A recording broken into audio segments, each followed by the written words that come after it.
Ну, всем привет. В принципе, заняться нечем, так что решил снять вам обзорчик на свою новую клаву.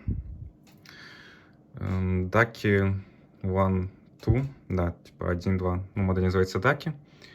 И это вторая версия TKL с пудинг кейкапами на черри свечах. Их видим, послушаем, как они звучат.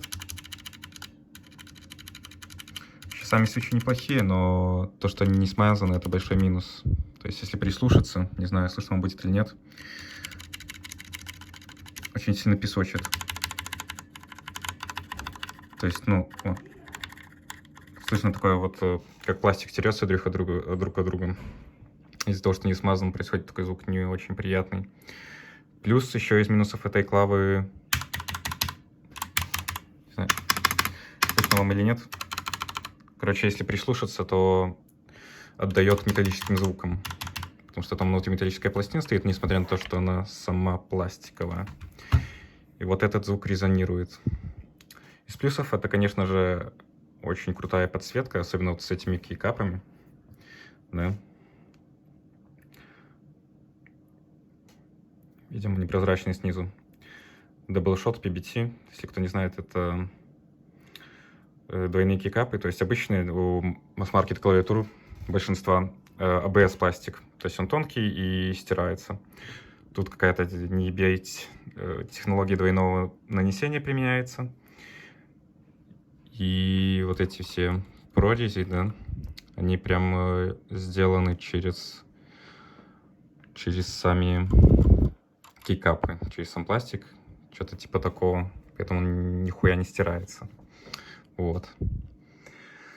Так, ну, сейчас отключим. Сзади у нас что? В принципе, пластиковая клавиатура, как я и говорил, но внутри стоит металлическая пластина. Тут видим ножички. Тут ножички трехуровневые. То есть вот сначала вот эти, потом маленькая вот тут есть и большая.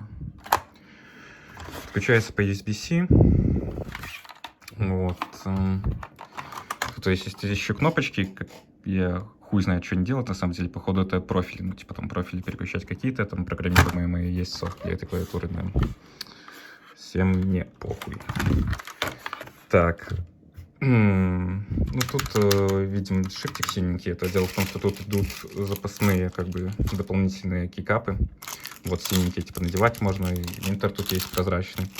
Изначально тут стоял еще пробел вот такой вот. Он как бы не уебский, особенно, ну, типа, подъезд, он не просвечивает нихуя. Еще там крыса какая-то нарисованная, такая вся. Enter решил не менять, потому что, ну, смотрится прикольно, и как бы он там, anyway, особо там ничем не просвечивает, потому что его все эти клавы, если что, закрывают. А вот пробел тут как бы важно было, что он гармонично смотрелся. Если нет, тоже, типа, ну, не вижу смысла надевать. Вот. Съебись, что вот еще пуллер идет проволочный к этой клавиатуре. Можно легко снимать капчики и не портить их. Ну, в принципе, вроде все основное рассказал. Как звучит она, слышится.